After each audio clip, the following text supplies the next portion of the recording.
मेरा नाम है नंद गोपाल और आप देख रहे हैं कृषि जागरण का फार्मर द जर्नलिस्ट चैनल। तो आपको इस चैनल पे फार्मर द जर्नलिस्ट पे आपका स्वागत है।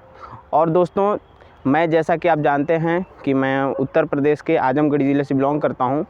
तो आप लोगों के लिए कृषि जीवन के लिए हम एक अच्छे विषयों पे बात करते हैं, चर्चा करते हैं। तो आज एक और विषय को हम लेकर के आ गए हैं जो कि आप सभी किसानों के लिए बहुत ही महत्वपूर्ण होगा। तो उस विषय का नाम है फसल अवशेष प्रबंधन। फसल अवशेष प्रबंधन के बारे में हम जानेंगे कि फसल अवशेष क्या होते हैं, इनसे क्या क्या समस्याएं आती हैं और हम इन समस्याओं को कैसे हम दूर करते हैं या फिर फसल अवशेष को कैसे हम प्रबंधित करते हैं और इससे हमें क्या क्या लाभ मिलता है। तो चलिए हम वन बाय वन करके आपसे बात करते हैं। तो सबसे पहले जानते हैं कि फसल अवशेष क्या होता है। तो किसान भाइयों, जैसे कि आप लोग देखे होंगे कि जैसे अभी ये देखिए हमारे पीछे गेहूं कटी हुई है हार्वेस्टर से।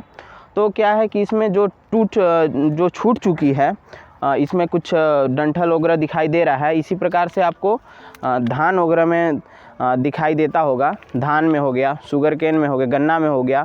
इसी प्रकार से कोई भी फसल में आप लोगों को दिखाई देता होगा कि जो अवशेष बच जाते हैं, जो छूट जाते हैं, जिसे हम अनुपयोगिता के तौर पे रखते हैं या फिर जिसे हम उपयोग के तौर पे नहीं लेते हैं, अपने आर्थिक उपयोग के लिए नहीं लेते हैं, तो उसे हम फसल अवशेष कहते हैं। जो मतलब कि हमारे खेत में जो हम अपने इकोनॉमिक आर्थिक स्थिति के लिए लेते हैं, उसके बावजूद जो हमारे खेत में बच जाता है, उसे हम फसल अवशेष कहते हैं।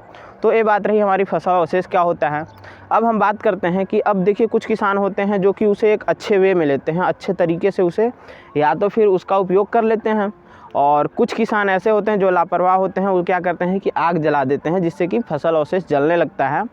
तो अब रही बात कि अगर हम फसल अवशेष को अच्छे तरीके से लेते हैं तब तो ठीक है, नहीं तो अगर उसे जला देते हैं तो जलाने से क्या होता है कि जो जलती है तो उससे क्या होता है कि हमारे वायुमंडल में बहुत सारे प्रदूषित वायु फैल जाते हैं, जैसे कार्बन मोनोऑक्साइड हो गया।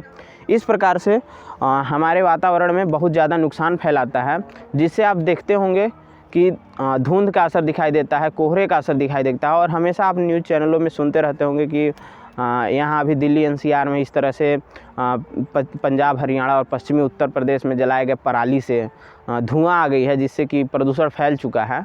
तो इस प्रकार के न्यूज़ आते हैं और इस प्रकार से हमें नुकसान मिलते हैं। और अभी क्या है कि जो हमारे मिट्टी में जो सूक्ष्म जीव पाए जाते हैं, अगर ज़्यादा तापमान मिल जाती है तो उससे क्या होता है, सूक्ष्म जीव भी डैमेज हो जाते हैं। तो इस प्रकार से हमारे बहुत सारे नुकसान होते हैं जो कि हमको फसल अवशेष को जलाने से मिलते हैं। अब रही बात कि फसल अवशेष को हम प्रबंधित कैसे करें, तो इस चीज़ को हम जानने के लिए जैसे देखिए क्या होता है कि हमारे इस नए आधुनिक जीवन में हमारे आधुनिक तकनीकी के तहत जैसे कि रोटावेटर हो गया, जीरो टिल हो गया, मल्चर हो गया और भी मशीनें नई तकनीक आ गई है, जिससे कि वो क्या करता है कि फसल अवशेष को मिट्टी में एकदम काट करके मिला देता है, जो कि खाद के रूप में भी काम करता है। तो इस प्रकार से हम इस अपने फसल के अवशेष को प्रबंधित कर सकते हैं और उसे एक अच्छे तरीके से रख रखाव कर सकते हैं। तो ये रही बात कि हम कैसे प्रबंधित करें। अब दूसरी बात हम करते हैं कि अब इससे हमें लाभ क्या क्या मिलते हैं। अगर हम अच्छे तरीके से प्रबंधित कर लेते हैं तो इससे क्या क्या लाभ मिलते हैं। तो लाभ की बात करें तो पहला लाभ, जो भी हमारे मिट्टी में सूक्ष्म जीव पाए जाते हैं, अगर हम उसे अच्छे तरीके से कर लेते हैं तो उनकी मृत्यु नहीं होती है और उनकी जनसंख्या दिन प्रतिदिन बढ़ती जाती है। और दूसरी बात करें कि हमारा जो जैविक उर्वरक है, अगर हम इसे मिट्टी में मिला देते हैं तो एक अच्छे तरीके से जैविक उर्वरक के रूप में काम करता है, जो कि हम सबके लिए फ़ायदा होता है। और हम अपने फसल अवशेष को, जैसे धान की एक्स्ट्रा हुई जो पराली होती है, उसको हम अपने खेतों में खरपतवार नियंत्रण के रूप में भी काम कर सकते हैं। जैसे कि अभी गेहूं की सोइंग हुई, गेहूं बोया गया, उसके ऊपर अगर हम धान के पराली को रख देते हैं तो उसमें क्या होता है कि उसके रखने से जो खरपतवार जमने की क्षमता होती है वो कम हो जाती है और खरपतवार कम जमते हैं। और तीसरी बात कि हम उसे नमी प्रबंधन के रूप में कर सकते हैं। जो नमी बनाए रखने के लिए हम उसे मल्चिंग के तौर पर यूज कर लेते हैं। जब हम किसी भी चीज़ क्षेत्र को ढक देंगे तो इवापो जो ट्रांसपोरेशन होता है वो कम होता है और उससे क्या होता है कि हमारे खेतों में नमी बनी रहती है। तो इस प्रकार से हमारे इस जो फसल अवशेष का प्रबंधन है, इसकी जो समस्याएं थी उनको हम बताएं और इनसे क्या क्या लाभ मिलते हैं, इन चीज़ों को बताएं।